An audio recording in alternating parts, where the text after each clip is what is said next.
Hello, कैसे हैं आप सभी। स्वागत है आपके अपने YouTube channel Sunny global study में। सनी ग्लोबल स्टडी जो है क्लास 10th की जो है पूरी तैयारी जो है आपको करवाता है। तो आज का क्लास है क्लास 10th के हिंदी के काव्य खंड का छठा चैप्टर, जिसका नाम है जनतंत्र का जन्म, यानी कि जनता के जो है राज का जन्म।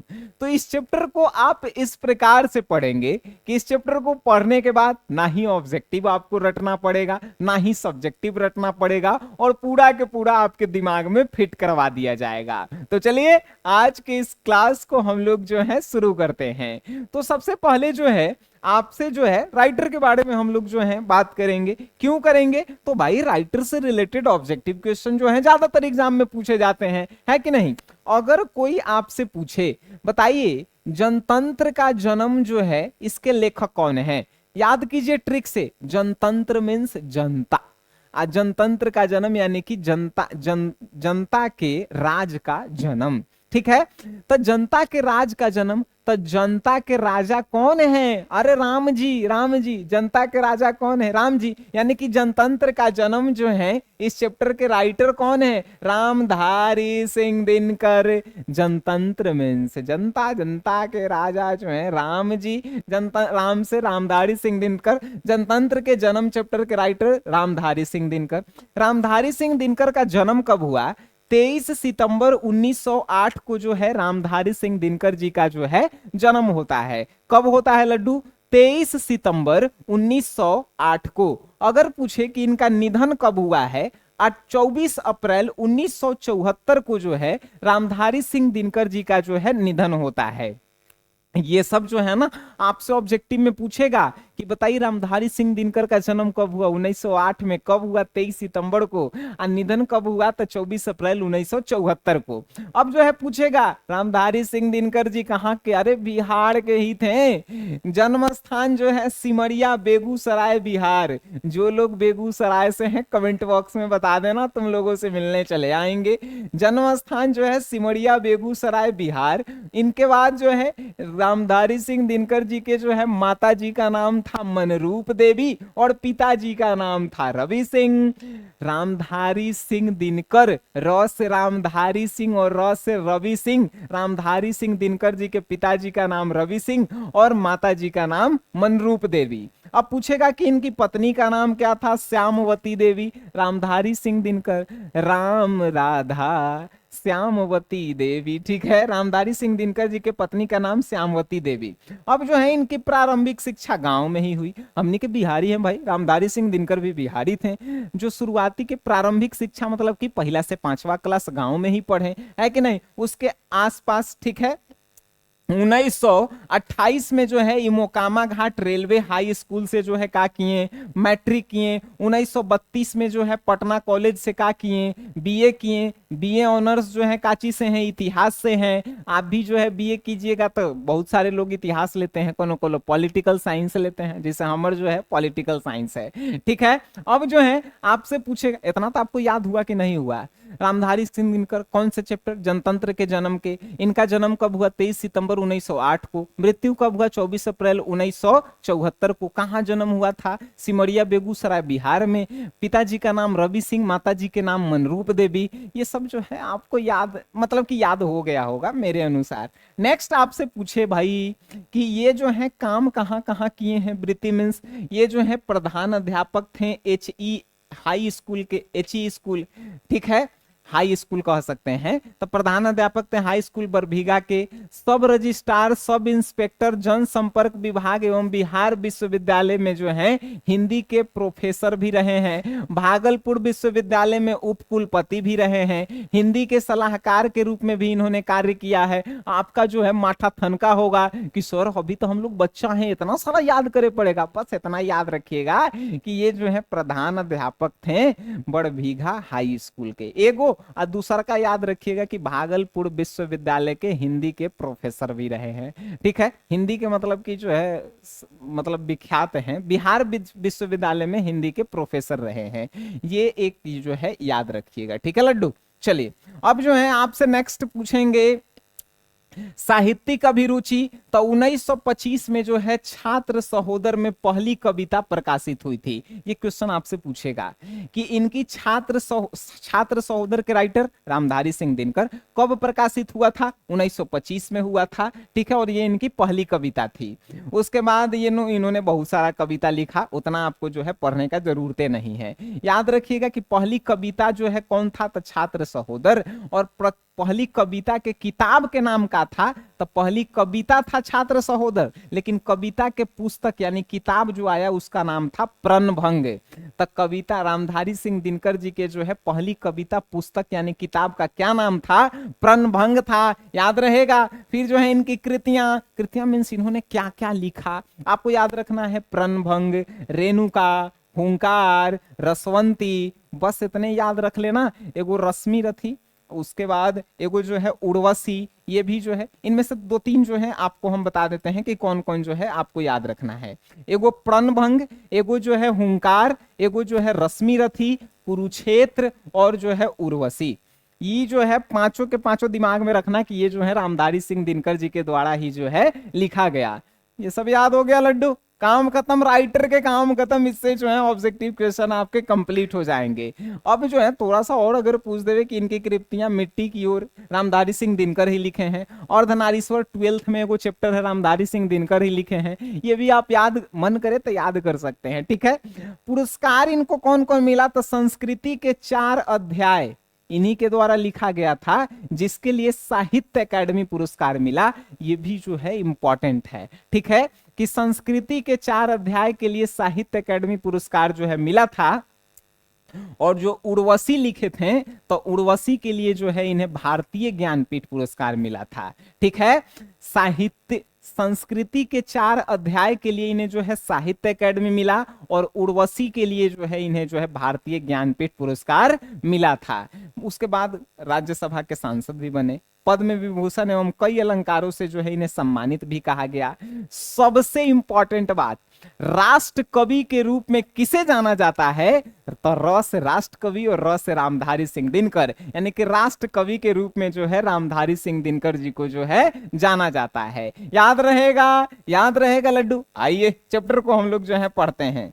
अब जो है आपसे जो है चैप्टर जनतंत्र का जन्म, यानी कि इस कविता को रामधारी सिंह दिनकर उस समय लिखे हैं जब भारत जो है गुलामी से आजादी की ओर अग्रसर हो रहा था, यानी कि भारतीय लोगों में आजादी पाने के लिए जोश जो है उमड़ पड़ रहा था। उस समय जो है रामधारी सिंह दिनकर ये कविता लिखे, और क्या कहते हैं, एक एक लाइन में जो है आजादी की हुंकार भरे हैं, ठीक है। देखिए कैसे, सदियों की ठंडी बूझी राख सुगबुगा उठी है, यानी कि जो सदियों से भारत के लोग जो हैं शांत सूतल थे, शांत बैठल थे, अब जो है उनमें आजादी की भूख जो है भाई सुगबुगा उठी है। यानी सदियों से ठंडी बूझी राख सुगबुगा उठी है, यानी भारत के लोगों में जो है अब जो है आजादी पाने के लिए जो है तब जो है सुगबुगाहट होने लगी है। मिट्टी सोने का ताज पहन इठलाती है, और मिट्टी जो भारत की मिट्टी है वो जो है अब जो है मुस्कुरा रही है,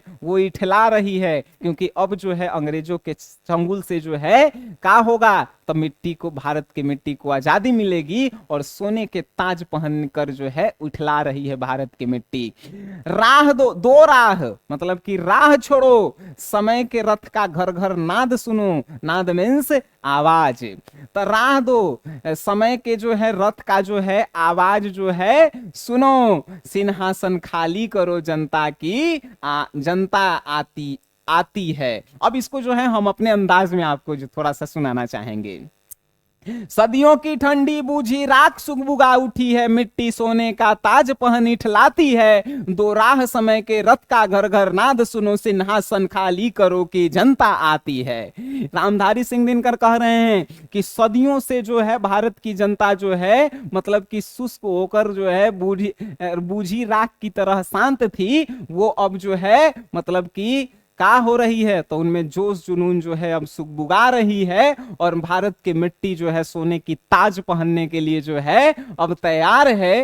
राह दो, मतलब अंग्रेजों को कह रहे हैं कि राह दो, समय के रथ को, रथ यानी कि जनता के जो है विजय के रथ का आवाज जो है अब जो है आ रहा है, सिंहासन खाली करो, यानी कि राजगद्दी खाली करो, क्योंकि जनता आती है।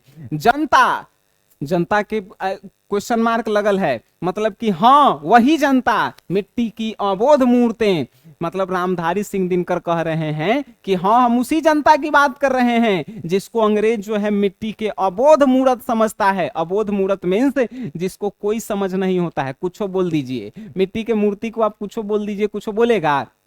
तो उसी तरह रामधारी सिंह दिनकर कह रहे हैं कि हाँ उसी जनता, मिट्टी की अबोध मूर्तें, जिसे जो है तुम मिट्टी की अबोध मूर्त समझ रहे हो, जारे पाले की कसक सदा सहने वाली, वही जनता जो जारा में पाला सह रही है, मतलब कि ठंड के दिनों में जो है एकदम उसके शरीर में पाला मरले है, कसक सदा सहने वाली, और ये जारा जो है पाले के दिन में जो है काफी जो है ठंड उसके शरीर को दे रही है, फिर भी वो जनता जो है सह रही है। उसी जनता की बात कर रहे हैं जब अंग अंग में लगे सांप हो चूस रहे, यानी कि जब ठंडा के दिन में जो है उसको जब पाला लगता है, शरीर में ठंडा लगता है, तो उसे वो कपाता है जैसे सांप जो है उसके शरीर में डस लिया हो।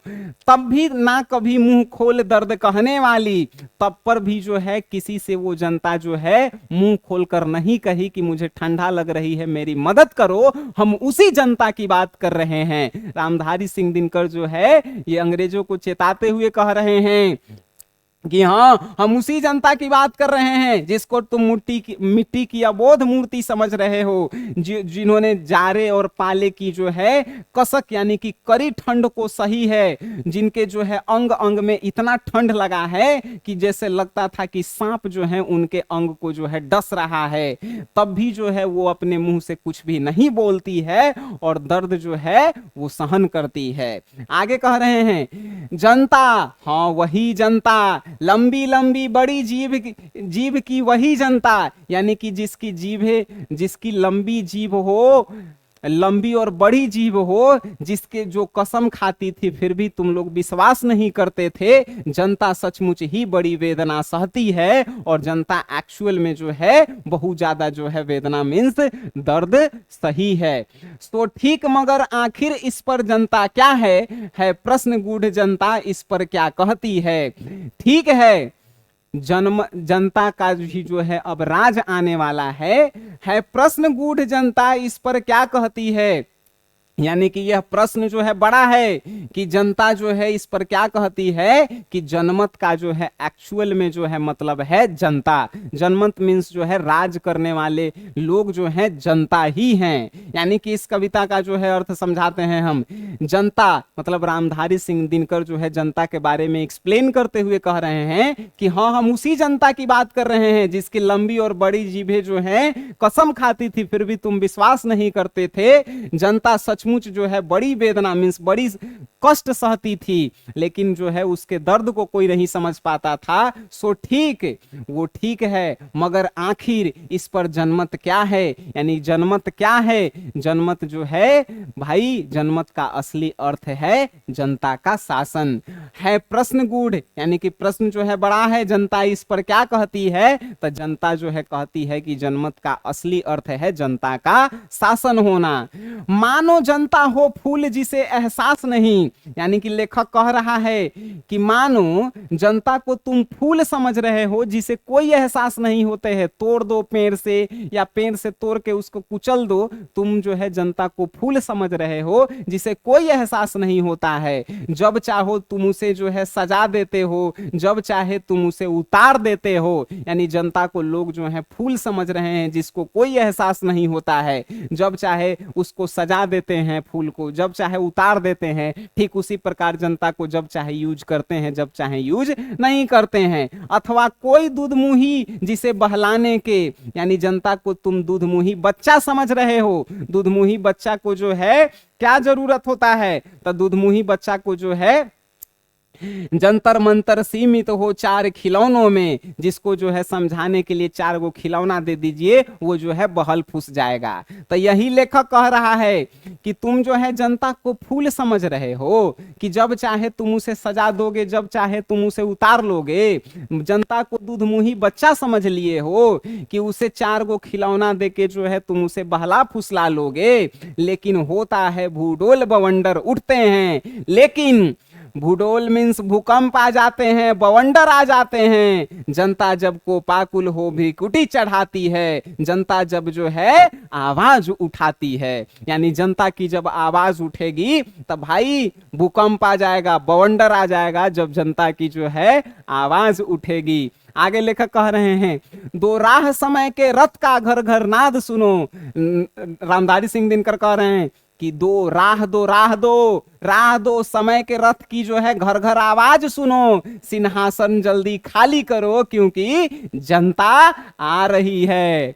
हुंकारों से महलों की नींव उखड़ जाती है। रामधारी सिंह दिनकर कह रहे हैं कि जनता की हुंकार से तो बड़का बड़का महल गिर जाता है, सांसों के बल से ताज हवा में उड़ता है। यानी कि जनता जब सांसें भरती है तो बढ़िया बढ़िया ताज जो है हवा में उड़ने लगता है। जनता की रोके राह समय में ताव कहां, यानी कि किसी भी समय में इतना ताकत कहां है जो जनता की राह को रोक दे। वह जिधर चाहती काल उधर ही मुड़ता है, यानी कि जनता जो है जिधर चाहेगी काल जो है उधर ही मुड़ जाता है। अब 2 शताब्दियों सहस्त्रवाद का अंधकार, यानी कि हजार अब्दो मीन्स होता है यानी कि सालों, ठीक है, वर्षों जिसे कह सकते हैं। तो वर्षों हजार वर्ष, शताब्दियों मीन्स 100 वर्ष, ठीक है, यहां पे समझिए। अब्दो मीन्स वर्षों, 100 वर्षों, सहस्त्रवाद मीन्स जो है हजारों वर्षों, यानी कि वर्षों, 100 वर्षों, हजारों वर्षों का जो अंधकार है वो अब जो है बीत गया है। गवाह अंबर के दहके जाते हैं, यह और नहीं कोई जनता के स्वप्न अजय है। यानी कि जो है वर्षों और हजारों वर्षों, सैकड़ों वर्षों, हजारों वर्षों का जो अंधकार है वह मिटने वाला है, बीत गया है। और इसका गवाह जो है आकाश बनेगा, क्योंकि जनता की आवाजें जो है दहक उठी है। यह और नहीं कोई जनता के स्वप्न का अजय है, और यह कोई और बात नहीं है, ये वही जनता की स्वप्न में आने वाली अजय है जिसे जो है जनता अपनाना नहीं चाहती। चीरते तिमिर का वक्ष उमड़ते आते हैं, यानी कि जनता के स्वप्न में जो आता था कि हम कभी जीत नहीं पाएंगे, आज जो है चीरते तिमिर, यानी कि तिमिर मीन्स जो है अंधकार, यानी कि आकाश की अंधकार को जो है चीरते हुए जो है वही अजय जो है अब जो है हम लोग विजय को पाने वाले हैं। ठीक है, आगे कह रहे हैं, सबसे विराट जनतंत्र जगत का आ पहुंचा है, 33 कोटि हित सिंहासन तैयार करो। यानी कि जनता के बारे में जो है रामधारी सिंह दिनकर जी कह रहे हैं कि अब जो है जनतंत्र का जगत का सबसे विराट, यानी कि 33 कोटि हित सिंहासन तैयार करो, यानी कि सबसे विराट जनता के शासन का समय आ गया है, सबसे बड़ा जनता के शासन का समय आ चुका है। 33 करोड़ जो है सिंहासन तैयार करो, अभिषेक आज राजा का नहीं प्रजा का होगा। लेखक कह रहे हैं कि सबसे विराट जनता के शासन का समय आ चुका है, 33 करोड़ सिंहासन तैयार करो, आज जो है राजा का तिलक नहीं होगा, अभिषेक मीन्स जो है विजय तिलक। ठीक है, तो आज जो है राजा का तिलक नहीं होगा, आज जो है प्रजा का तिलक होगा, क्योंकि जनता का शासन आ रहा है। 33 कोटि जनता के सिर पर मुकुट धरो, और 33 करोड़ जनता की जो है सिर पर मुकुट धरो। आप कहेंगे कि सर 33 करोड़ जनता की ही क्यों बात की जा रही है? तो जब रामधारी सिंह दिनकर इस कविता को लिखे थे उस समय भारत की जनसंख्या जो है 33 करोड़ थी। ठीक है, आरती लिए तू किसे ढूंढता है मूर्ख, यानी जनता को जो है, जनता के बारे में क्या कह रहे हैं रामधारी सिंह दिनकर कि तुम आरती लिए जो है कहां पे किसको ढूंढ रहा है, मंदिर में भगवान को ढूंढ रहा है, राजमहल में तुम भगवान को, राजा को ढूंढ रहा है, कि तहखाना में किसी को ढूंढ रहा है। देवता कहीं सड़क पर गिट्टी तोड़ रहे हैं, यानी कि मजदूरों को जो है यहाँ पे रामधारी सिंह दिनकर कह रहे हैं कि वो देवता के समान है। देवता मिलेंगे खेतों में, खलिहानों में, और खेतों में काम करने वाले किसानों को जो है कौन, तब भाई रामधारी सिंह दिनकर जो है भगवान कह रहे हैं, क्या कह रहे हैं कि देवता जो है तुम कहां आरती लेके देवता मंदिर राजमहल और तहखानों में खोज रहे हो, देवता तो तुमको सड़क पे गिट्टी तोड़ते मिलेंगे और खेतों में खलिहानों में खेती करते मिलेंगे। आगे लेखक कह रहे हैं फावरे और हल्का राजदंड बनने को है, धूसरता सोने से सिंगार सजाती है। लेखक कह रहे हैं कि फावरे मीन्स जो है कुदाल, कुदाल और हल जो है अब राजदंड बनने को है, मतलब कि राजा बनने के लिए जो है तैयार कर रहा है। धूसरता सोने से सिंगार सजाती है और धूरी मिट्टी जो होती है वो धरती को जो है सजा रही है। दो राह, राह जल्दी दो, समय के रथ का आवाज सुनो घर घर, क्योंकि सिंहासन खाली करो जनता आ रही है। ठीक है, जनता की तारीफ करते हुए जो है, मतलब कि आजादी मिलने से पहले जो जनता की सुगबुगाहट थी उसके ऊपर रामधारी सिंह दिनकर ने ये कविता लिखकर जो है जनता में जो है जोश भरा है कि सिंहासन खाली करो जनता आती है। ठीक है, तो इस कविता को जो है आप एक बार और सुनेंगे, और रामधारी सिंह दिनकर जो है अपने आप में जो है बहुत अच्छे कवि हैं, और भाई मतलब कि आप क्या कहिए, राष्ट्र कवि के नाम से जाने जाते हैं रामधारी सिंह दिनकर। ठीक है, तो अब जो है इसके बारे में जो है आप अगर एक बार में नहीं समझ में आए दोबारा इसको सुनिए, और उसके बाद जो है आप इसके ऑब्जेक्टिव क्वेश्चन लगाइए, सब्जेक्टिव क्वेश्चन लगाइए, आप एक भी क्वेश्चन जो है छोड़ नहीं पाएंगे। बात समझ में आ रहा है? और अगर आप हमसे जो है बिल्कुल जुड़ना चाहेंगे, जहां पे आपको क्लास 10th की सभी चीजें प्रोवाइड करवाई जाए, तो आप जो है प्ले स्टोर से SGS क्लासेस ऐप को जरूर डाउनलोड कीजिए। यहां से जो है हम जो है 1 to 1 जो है आपके साथ मिलकर जो है आपकी तैयारी में मदद करते हैं। तो चलिए मिलते हैं नेक्स्ट क्लास में, तब तक के लिए टाटा बाय बाय, धन्यवाद।